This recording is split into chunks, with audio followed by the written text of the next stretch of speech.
오늘도 야단보부상을 찾아주셔서 감사합니다. 구독과 좋아요, 알림 설정 부탁드릴게요. 오늘의 이야기 시작할게요. 옛날 한양 땅에는 병조를 한 손에 거머쥐어 세상 무서울 것이 하나 없는 이대감이 살고 있었습니다.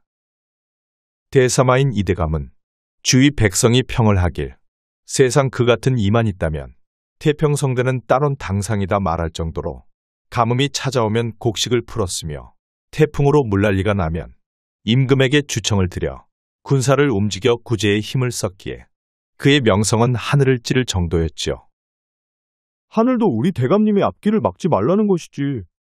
암 그렇고 말고 대감님이 어려나라서 잘하실까? 왜 매번 그렇게 사사건건 시비를 거는 것인지. 하늘도 괘씸하게 여겨 천벌을 내린 것이요. 자네 말이 맞네구려. 그런 사람들은 죽어도 싸지 싸.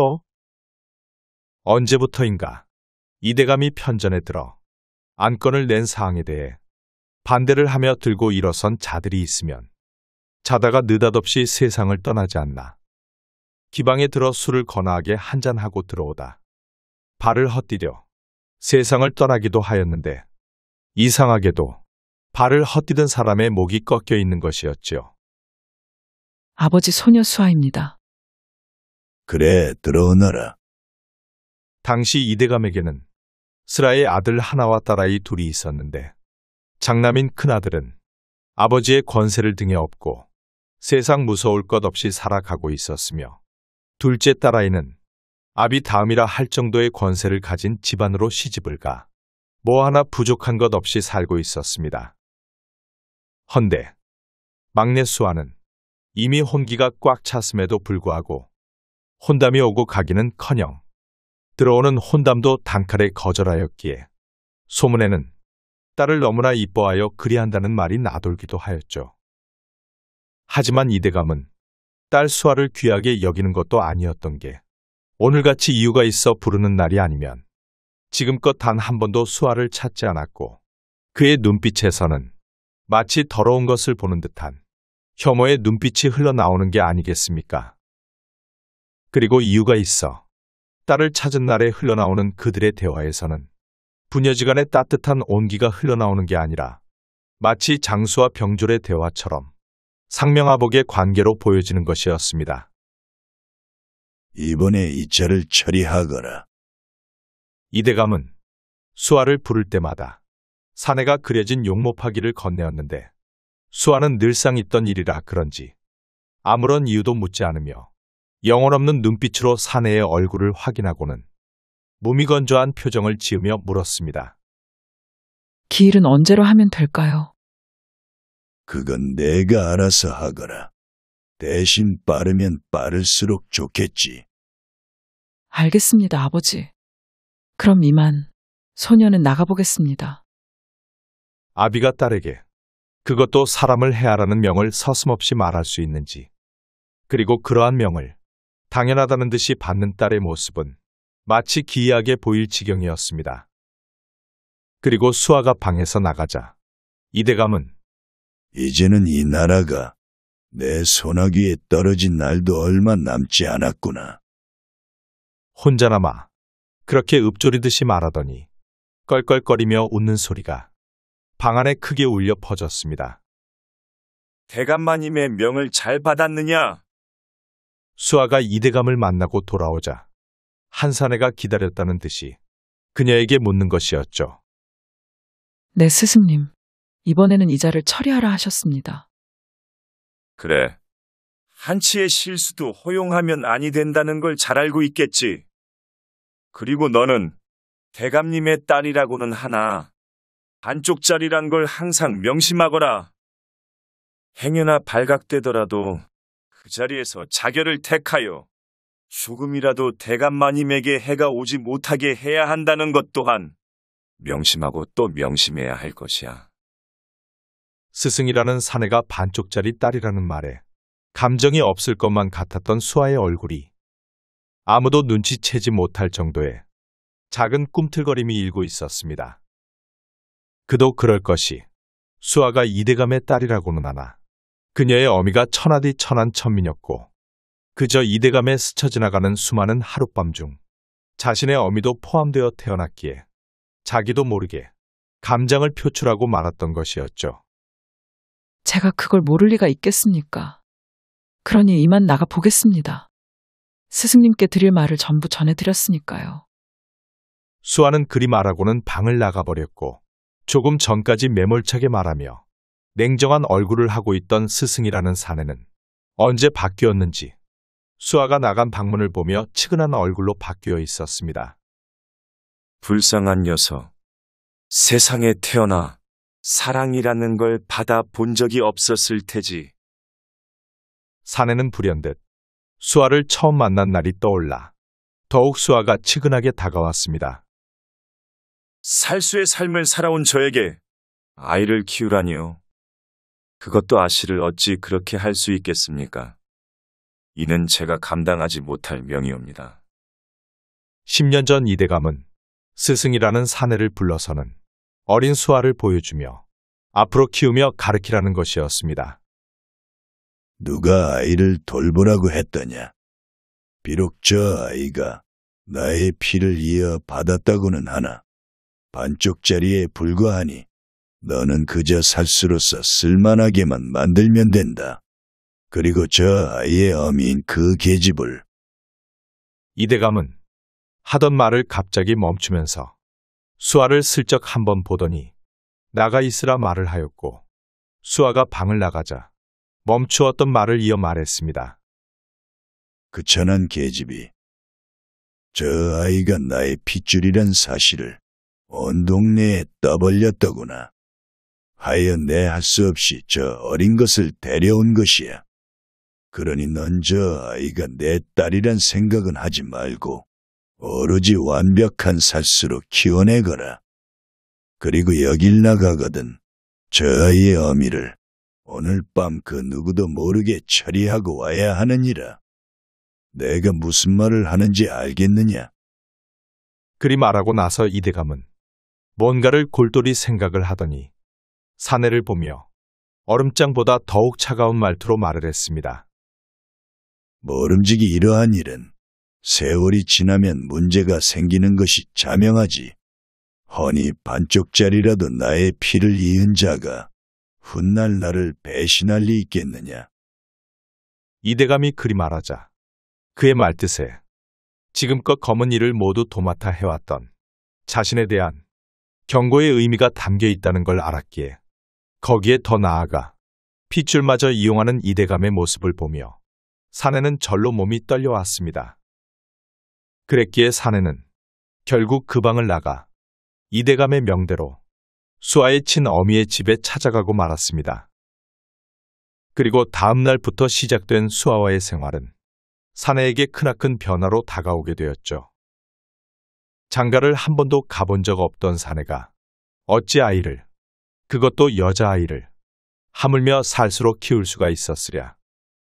처음에는 아무런 정이 없었기에 독을 사용하는 방법을 알려줄 때는 자신이 처음 배웠던 것처럼 직접 독을 먹게 하여 그 효능을 알아가게 하였고, 그렇기에 그 독을 먹고 고통스러워하는 수아를 그냥 방에 던져두어 괴로움을 알려주고는 삶의 끝자락에 다다랐을 때쯤에 해독제를 먹여 살려주었습니다.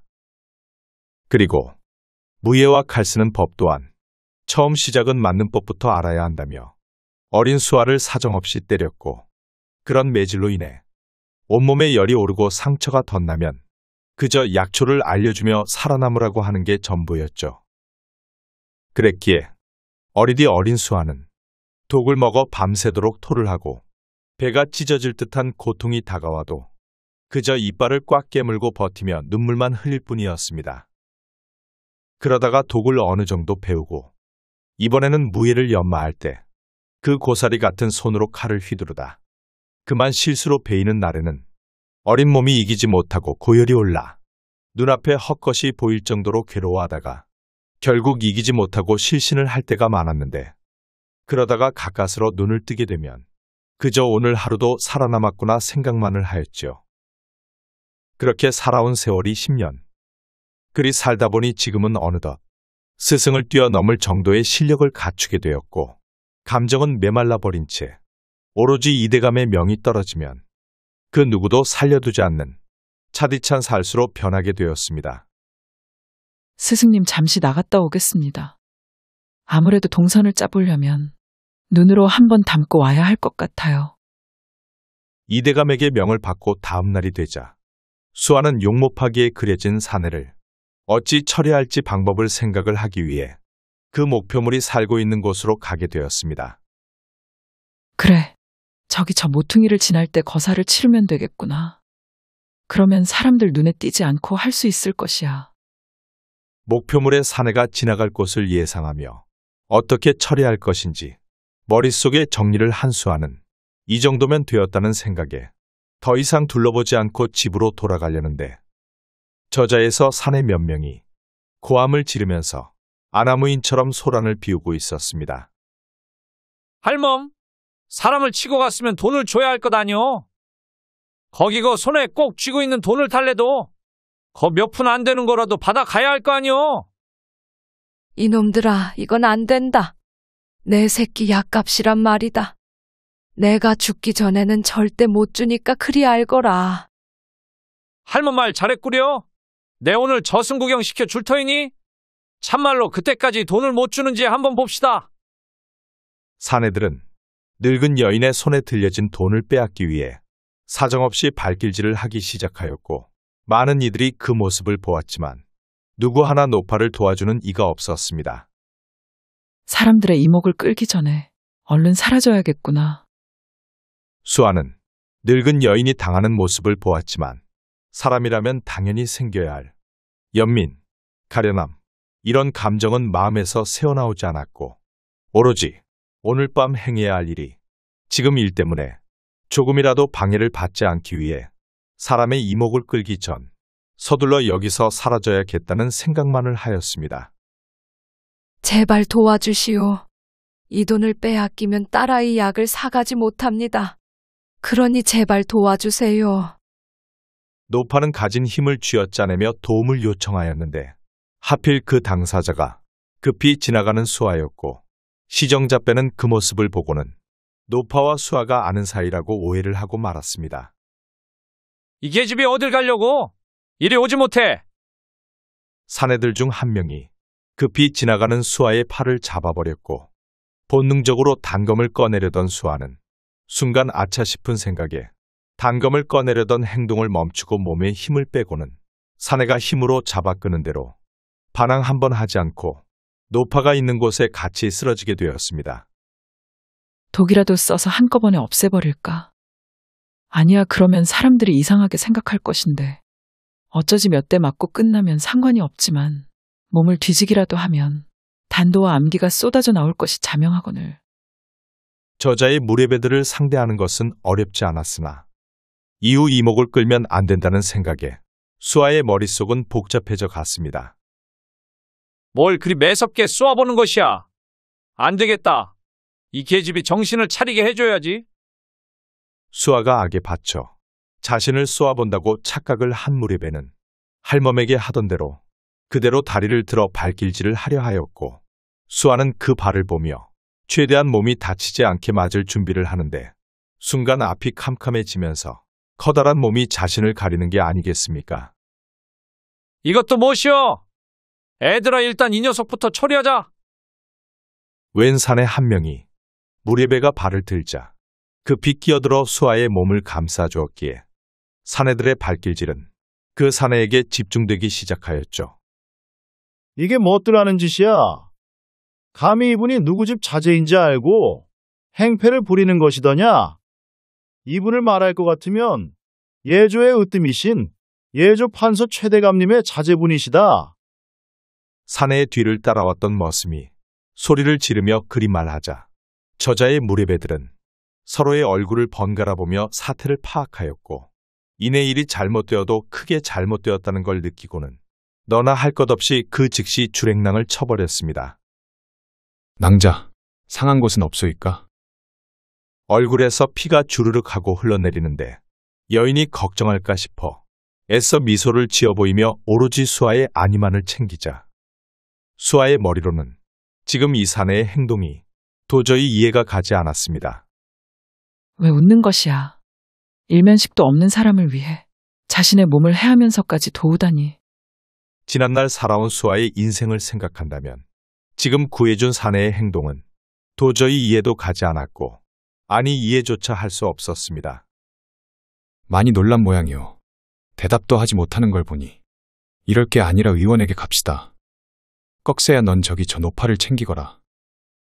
놀란 토끼 눈을 하고 우두커니 서서 대답도 하지 못하고 있는 수아를 보고는 그저 놀랍기에 그런가 싶어 사내는 머슴에게 그리 말하고 수아를 의원에게 데려가려고 하는 것이었죠. 허나 수아는 사람들의 이목이 집중되었다는 걸 느끼고는 주위를 두리번거리다가 문득 사내의 눈빛과 마주치게 되었는데, 그의 눈에서는 오직 수아, 그녀의 안위만을 걱정하고 있었기에 순간 두근하고 여인이 사내를 보고 설레면 나오는 심장의 두근거림을 느껴버린 것이었습니다. 저는 이만 급한 용무가 있어 가봐야겠습니다. 알 수 없는 감정에 휩싸인 수아는 의원으로 가자는 사내의 손을 뿌리치며 그대로 자리를 피하였고, 뒤에서는 사내가 우두커니 서서 사라져가는 수아의 모습을 한참이나 지켜보고 있었습니다. 아니 저 사내는 그런데 이 야밤에 어딜 저리 가는 거지? 그날 밤 수아는 목표로 정했던 사내를 처리한 후 우연히 낮에 보았던 그 사내를 보게 되었고, 그 사내는 어디로 가는 것인지 발걸음을 재촉하며 가고 있는 것이었죠. 내가 왜 이러는 것이지? 수아는 처음으로 아비의 명으로 누군가의 뒤를 따르는 것이 아니라 자기도 모르게 마음이 가는 대로 사내의 뒤를 쫓기 시작했습니다. 이걸 받으시오. 딸아이가 많이 아프다고 들었소이다. 그러니 이걸로 의원에게 데려가 병을 고치시게나. 나으리, 이 많은 돈을 저에게 주십니까? 낮의 목숨을 구해주신 은혜도 갚을 길이 없사온데, 이리 딸아이 치료비까지 주시면 이 커다란 은혜를 이 늙은이가 어찌 갚을 수 있을지. 낮에 수아를 구해준 사내는 수아가 사라지자 봉변을 당한 노파를 의원으로 데려가 치료를 해주었는데, 그때까지도 손에서 놓지 않았던 돈을 보고는 노파에게 그 사정에 대해 물어보았고, 딸아이가 아파 임시로 급한 약재를 살 돈이란 사실을 듣게 되었기에 마음이 너무나 쓰여 야밤에 돈을 구해 노파의 집을 찾아왔던 것이었죠. 그리고 그들의 대화를 몰래 숨어 듣고 있던 수아는 이미 식을 대로 식어버린 얼음장 같던 마음이 자신도 모르게 서서히 녹고 있었습니다. 아니 저자들은 숨어있던 수아의 눈에 자신과 마찬가지로 숨어서 사내를 지켜보고 있던 자들이 눈에 들어왔는데, 그 자들은 한눈에 보아도 누구인지 알 수 있었죠. 아직 저놈의 아비가 오늘 낮에 일을 모르는 것 같더군. 그러니 여기서 입을 반드시 막아야 한다. 다들 알겠지? 낮에 저자에 있던 그 무례배들이 사내의 집안이 자신들에게 할 보복이 두려워 사내의 집을 찾아가 몰래 훔쳐보며 동태를 살폈는데, 그러다가 사내 혼자 야밤에 나오는 걸 보고는 몰래 따라와 참으로 어리석은 행동을 하기로 마음을 먹은 것이었습니다. 수아는 무례배들을 발견하자마자 그들의 시선이 노파를 만나고 있던 사내에게 집중되어 있는 걸 보고는 단번에 그들의 의중을 알 수 있었고, 조용히 뒤로 다가가 손에 독침을 동시에 사내들에게 던져버렸습니다. 낭자는 낮에 보았던 그 낭자가 아니시오. 무례배들을 처리하고 나오던 수아를 우연히 발견한 사내는 반가운 나머지 다가와 수아에게 말을 걸었습니다. 그러자 수아는 생각지도 못한 만남에 순간 얼굴이 달아올랐고, 달빛에 의해 홍조가 된 얼굴이 드러날까 싶어 수줍게 고개를 돌리며 말했습니다. 낮에 감사하다는 말씀도 드리지 못하였네요. 선비님 그때는 감사했어요. 감사하다니요. 사내라면 응당 그런 일을 보면 나서야지요. 그러고 보니 아직 낭자의 이름조차 모르고 있소이다. 나는 최가의 석도라고 하오. 사내가 이름을 밝히며 수아의 이름을 묻자 처음으로 다른 이에게 자신을 소개하는지라 수줍음이 몰려와 얼굴이 더욱 붉게 변했습니다. 저는 이가를 쓰고 있는 수아라고 합니다. 석도는 수아의 이름을 듣자 깜짝 놀란 표정을 하고는 물었습니다. 혹시 아버지가 병조판서이신 이대감님이 아니십니까? 네, 맞습니다. 선비님. 아, 낭자가 바로 대감님이 그리 아끼신다던 막내 따님이셨구려. 대감님이 왜 그리 아끼시는지 이리 보니 알겠소이다. 내 평생 낭자처럼 고우신 분은 처음 보는 듯합니다. 석도는 사실 낮에 수아를 보고 노파를 보호해 주려는 고운 심성과 남자라면 반하지 않을 수 없는 아름다운 외모에 그만 한눈에 반해버렸고 수아가 급히 인사를 하며 사라졌기에 아쉬운 마음이 너무나 크게 남아있었는데 이리 우연히 만나자 자신도 모르게 속마음을 툭 하고 내뱉고 만 것이었죠. 사내에게, 그것도 마음이 가는 사내에게 그런 말을 듣자 순간 당황한 수아는 마주보고 있던 눈을 얼른 돌리고 말았습니다. 수아 낭자, 며칠 있으면 관아가 열린다고 합니다. 그래서 드리는 말인데 혹시 그날 낭자와 함께 볼 수 있겠는지요? 이번에도 허무하게 수아를 놓칠 수가 없었기에 석도는 용기를 내어 말하였습니다.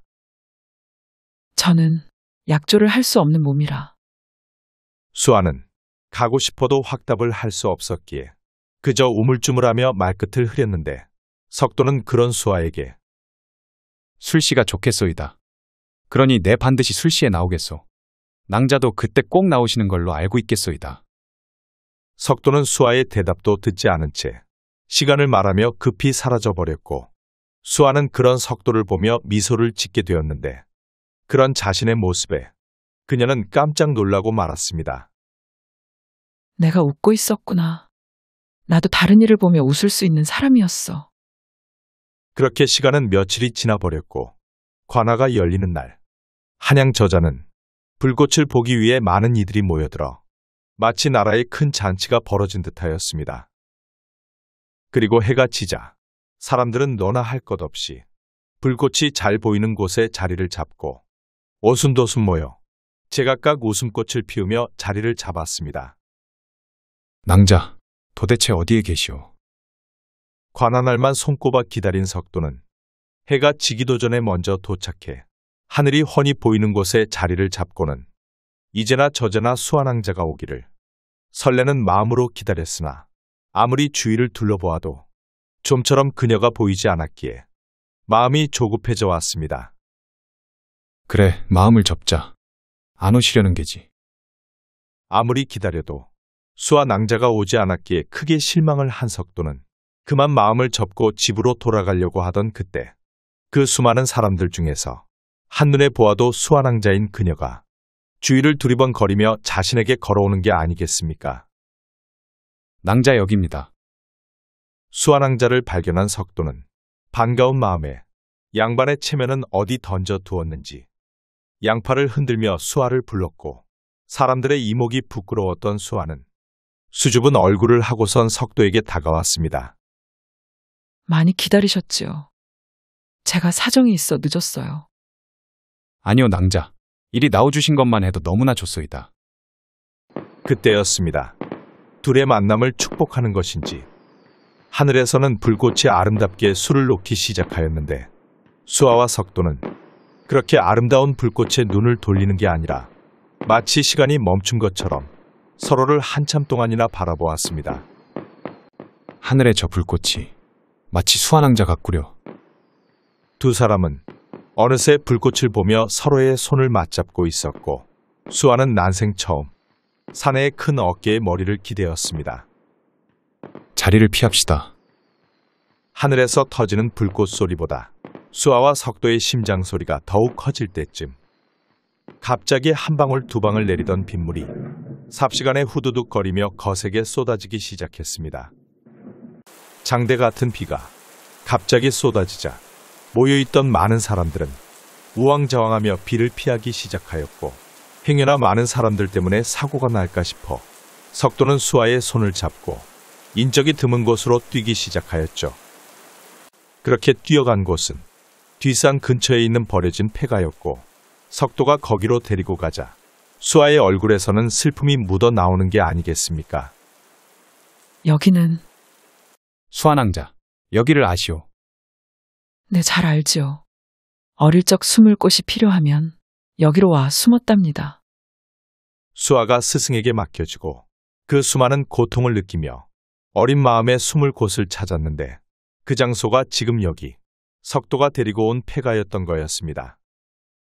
그렇게 수아는 비에 젖은 옷 때문에 한기가 들은 것인지 아님 옛 기억의 슬픔 때문인지 몸을 사시나무같이 떨며 웅크리고 앉아 있었습니다. 낭자의 마음은 알지 못하나 내 마음이 지금 이렇소이다. 수아의 옆으로 다가간 석도는 천천히 손을 뻗어 수아를 안아주었고 수아는 석도의 따뜻한 품에 안기니 하루 동안 있었던 일이 스쳐 지나갔습니다. 내가 살면서 다른 이에게 미소를 보여준 적이 있었던가? 그리고 부끄러워하던 모습도 거기에 내 슬픔도 보여준 적이 없었지. 그래, 이 사내라면 나를 바꿔줄지도 몰라. 그렇게 마음속으로 석도를 받아들이자 둘 사이의 공기는 미묘하게 바뀌기 시작하였고 난생 처음 알 수 없는 감정에 휩싸인 수아는 모든 걸 석도에게 내어주고 말았습니다.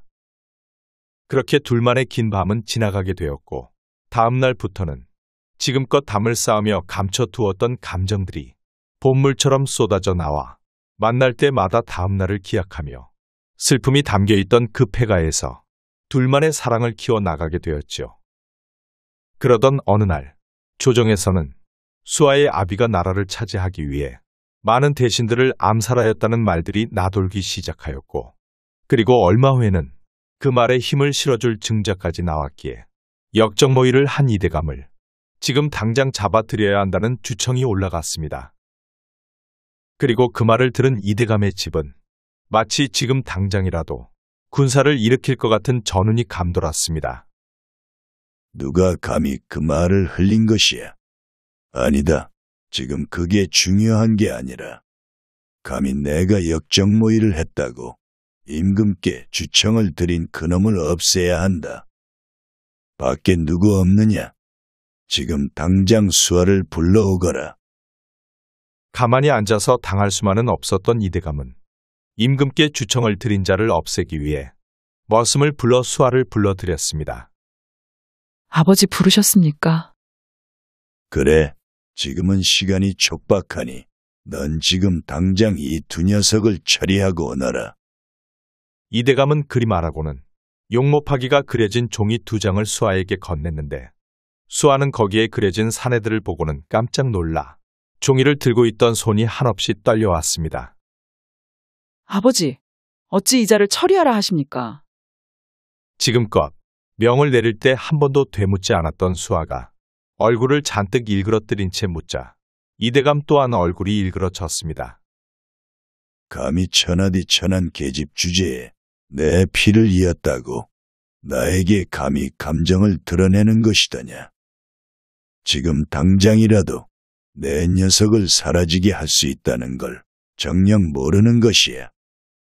이대감의 불호령에 수아는 목숨을 건사하기 위해 10년을 넘게 숨겼던 감정을 처음으로 이대감에게 보였다는 걸 깨닫고는 머리를 납작 조아리며 빌고 또 빌었습니다. 아버지, 제가 잠깐 정신이 나갔나 봅니다. 다시는 이런 일이 없을 것이니 제발 노여움을 거두어 주세요. 예전의 수아였다면 자신의 목숨을 지키기 위해 엎드렸을 것이나 지금은 자신의 목숨보다 소중한 2가지가 있었기에 어떻게든 이대감의 노여움을 풀고 여기서 나가야만 했습니다. 다시 이런 일이 반복될 시에는 그날이 너의 목이 떨어지는 날이니 내 말을 꼭 명심하거라. 네, 아버지. 그럼 당장 나가서 오늘 밤 안에 처리하거라. 내 스승도 불러 놓았으니 같이 가면 될 것이야. 이대감의 명에 떨리는 손으로 용모파기를 들고 후들거리는 다리를 간신히 버티며 수아는 이대감의 집에서 나갔습니다. 스승님, 제자의 처음이자 마지막 부탁입니다. 제발 저의 낭군님을 살려주십시오. 수아는 이대감이 전해준 용모파기를 스승에게 내어주며 제발 사내를 살려달라 매달렸는데 그 종이에는 몸과 마음을 모두 내어준 석도와 그의 아비가 그려져 있었습니다. 그랬습니다. 석도의 아비는 이대감의 음흉한 속셈을 예전부터 알고 있었고 누군가가 전해준 증자를 이용해 이번에 이대감의 죄상을 낱낱이 적어 임금께 주청을 드린 거였습니다. 그리고 이 사실을 알게 된 이대감은 서둘러 석도의 아비를 처리하려고 마음을 먹은 것이었고 이참에 많은 유생들이 따르고 있는 석도까지 처리하기로 한 것이었죠. 너도 잘 알지 않느냐? 내가 살려면 그 자를 처리해야 한다는 사실을. 하지만 스승님, 전 이미 낭군님의 아이를 가졌습니다. 수아의 입에서 생각지도 못한 말이 나오자 스승의 얼굴에서는 많은 생각이 스쳐 지나갔습니다. 내 글이 조심하라 일렀거늘. 이미 석도와 수아의 관계를 알고 있었던 스승은 너무나 깊게 빠져들어가는 수아에게 옆에서 언지를 해 주었지만 행복해하는 수아의 얼굴을 처음 보았기에 도저히 말리지는 못하고 있었던 것이었습니다.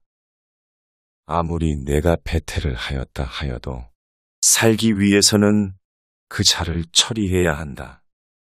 그러니 내 아이를 살리고 싶거든 나를 따라 나서거라. 아마 우리가 이를 처리하는지 지켜보는 자가 있을 것이니. 이대감을 잘 알고 있는 스승은 자신들에게 반드시 사람을 붙여 놓았다는 걸 알았기에 수아를 살리기 위해서는 어찌되었건 석도의 집으로 향해야만 했습니다. 넌 여기 있거라. 내 손으로 서방을 해야 할 수는 없을 것 아니더냐. 스승이 하는 행동과 일러준 말들 모두 머리로는 이해가 되었지만 마음은 그리할 수 없었기에 석도에게 향하는 스승을 막기 위해 수아는 숨겨둔 단도를 꺼내 들었습니다. 어디 한번 그 칼로 날 막아보거라. 허나 내가 저길 들어가지 않으면 너의 아이가 무사하지 못할 거라걸 잘 알 테지.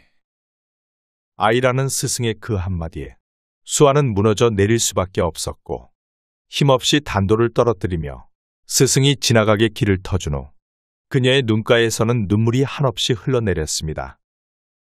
그렇게 수아를 남겨두고 석도의 집으로 스승이 들어가 버렸고 얼마 후 석도의 집에서는 불기둥이 솟아올라왔습니다.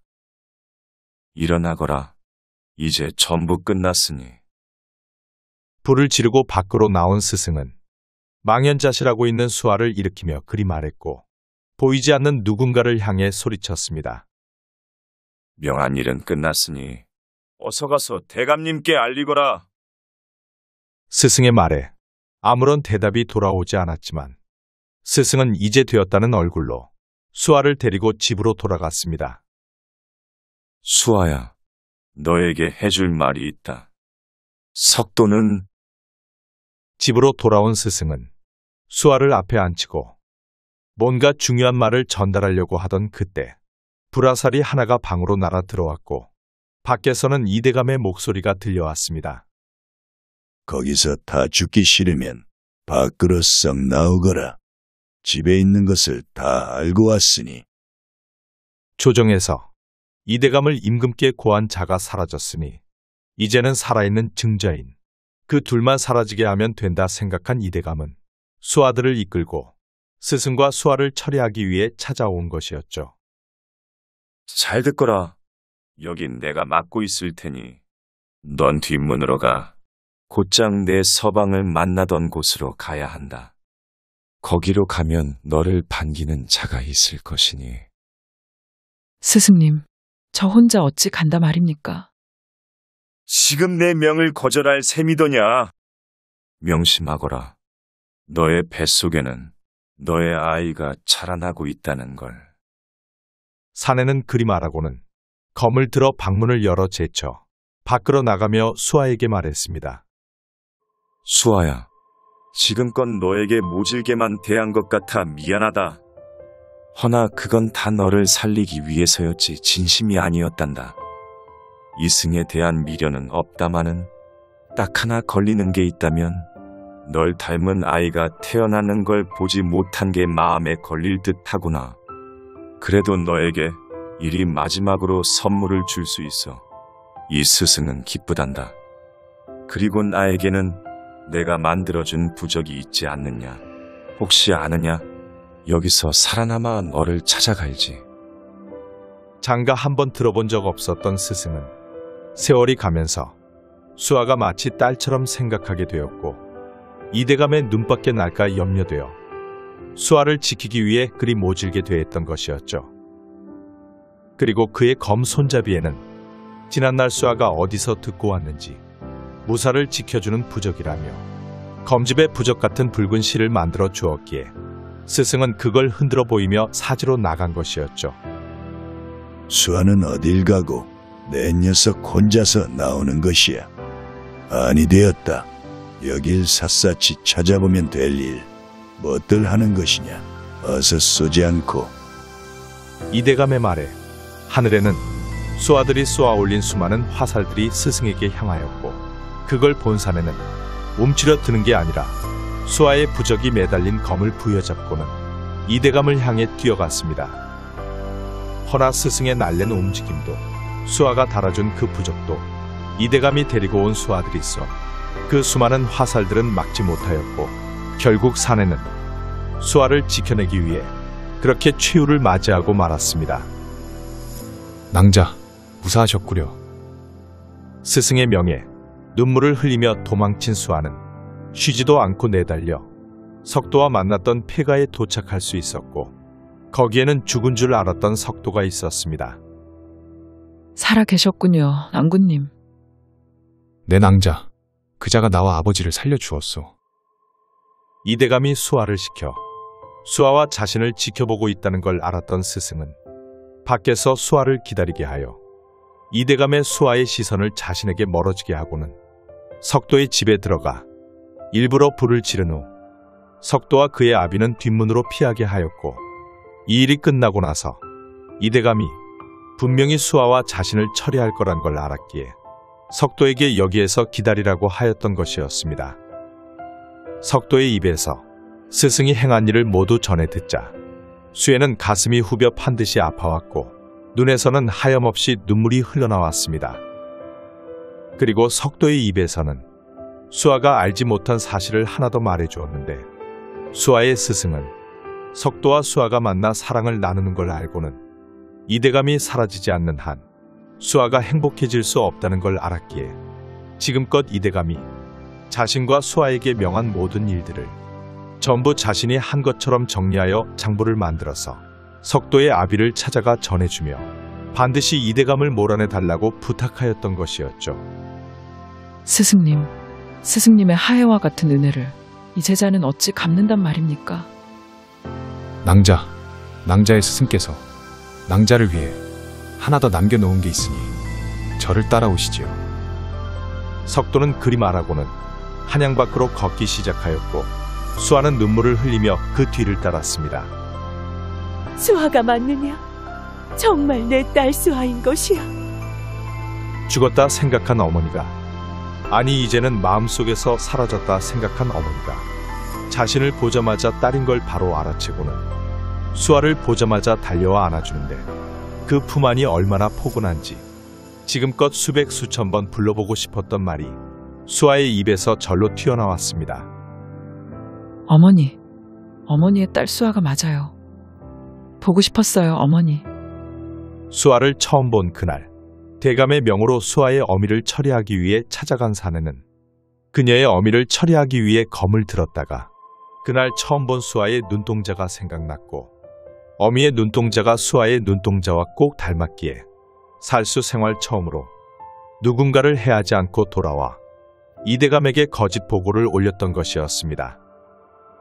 그렇게 스승의 배려로 수아는 10년 전 헤어진 어머니를 다시 만날 수 있었고 시간이 지나 뱃속의 아이는 무럭무럭 자라 건강한 사내아이로 태어났습니다. 그리고 사내아이가 태어날 때쯤 이대감은 결국 석도의 아비에게 준 장부 때문에 역모를 하기 위해 그동안 해왔던 추악한 죄들이 낱낱이 밝혀졌고 소의 밧줄을 묶어 전신을 잡아당기는 거열형을 당해 비참하게 최후를 맞이하게 되었습니다. 허나 그에 반해 수아는 지금껏 당연히 누려야 했던 행복들이 한꺼번에 찾아와 사랑하는 어머니 그리고 인생을 함께하는 석도 눈에 넣어도 아프지 않는 아이와 함께 남은 인생을 행복하게 살아갈 수 있었습니다.